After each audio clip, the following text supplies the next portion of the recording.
한국사에서 북방 지역은 어디일까? 이 책의 제목에도 등장하는 북방 지역은 어디일까? 다들 어렴풋하게 알고 있지만 사실 애매하게 쓰이는 경우가 많다. 북방은 자기가 살고 있는 지역보다 상대적으로 북쪽에 있는 곳을 말한다. 그러니 각 나라마다 북방 지역이 다를 것이다. 중국에서는 만리장성의 북쪽인 몽골 일대, 일본에서는 홋카이도와 사할린과 같이 자기 나라의 북쪽을 일컫는다. 한국사에서 북방 지역의 역사라 하면 주로 북한과 만주, 현재 중국의 요령성, 길림성, 홍련강성 일대 역사를 말한다.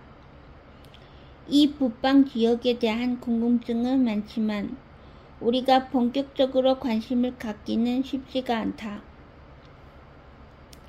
역사 기록이 적은 데다가 고고학적으로 보아도 남한의 학자가 쉽게 조사할 수 없는 지역이기 때문이다. 고대 중국의 역사 기록에서는 고조선을 포함한 만주 일대를 아울러 요동이라고 통칭했다.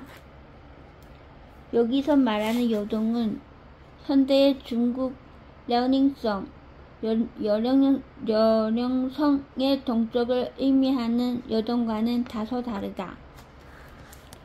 한자 요는 변방 지역이라는 뜻도 있으니 중국에서는 바라볼 때 동쪽의 변방이라고 애매하게 부르는 의미였다. 물론 그들은 결코 하나의 집단이 아니었다. 고조선은 물론 고조선과 인접했던 흉노, 동호, 고구려와 함께 등장하는 오환, 선비, 고구려사의 일부로만 파악해왔던 옥조, 동예, 한국사의 범주에서 제외되어 왔던 음루, 말갈 등이 있었다. 그 집단들이 차지하는 시공간적 범위가 실로 엄청나다. 북한, 중국 만주, 그리고 한반도의 북부 지역과 중국 동북지역, 만리장성 지대로 대표되는 중국 북방과 연해주와 시베리아 지역을 포함한다. 이 지역들은 선사시대 이래 한반도와 밀접한 관계를 맺으면서 한국사, 나아가서 동아시아의 한 축을 이루었다. 그런데 북방 지역은 단순하게 북쪽에 있었다는 것을 의미하지 않는다.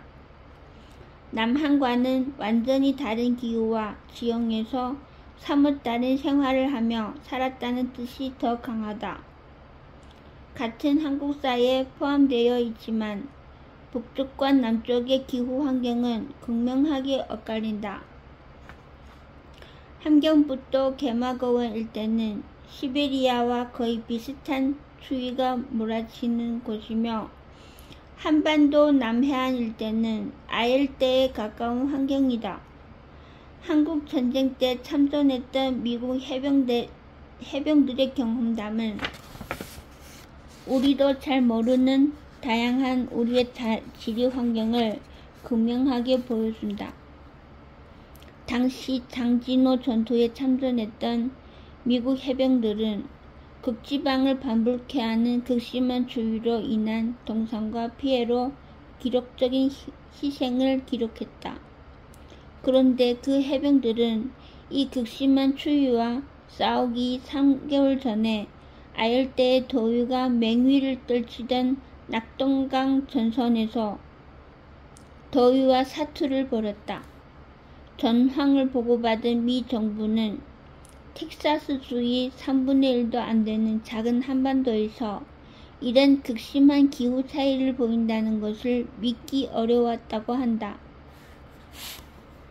온도 차이는 물론 백두대간으로 이어지는 가파른 산악 지형에서 넓은 평야의 서남 한 지역까지 지리 환경 또한 천차만별이다. 우리 역사에서 북방 민족의 역사라 함은 단순히 한반도와 북쪽과 만주라는 지리적 위치를 말하지 않는다. 바로 이런 지리 환경의 차이에서 비롯된 다양한 문화를 의미한다. 북방 지역의 주민들은 연교차가 심한 북쪽의 기후에 적응하면서 문화를 일구었다. 따라서 단순한 역사 기록의 비교를 넘어서 각 주민들이 처했던 자연지리 환경을 파악하는 것이 그들을 이해하는 첫 번째 관건이 된다. 그렇다면 북방 어디까지가 우리의 역사인가요? 라는 질문이 나오는 게 자연스러울 것 같다. 현재 한국 고고학과 고대사는 우리 역사의 한 축을 담당했던 고구려 부여 발해의 활동 무대였던 만주와 연해주를 우리 역사의 일부로 간주한다. 그런데 고대에는 지금 우리가 생각하는 국가나 국경이 없었다. 한국사의 일부로 편입되었다가 멀어지는 경우도 있고 반대로 다른 지역에서 한국사로 편입되는 경우도 있다. 음루의 후손인 말갈과 여진의 경우가 좋은 예다. 말갈의 경우 고구려와 부여에 복속해 있었으며 때로는 그 범위를 이탈하기도 했다.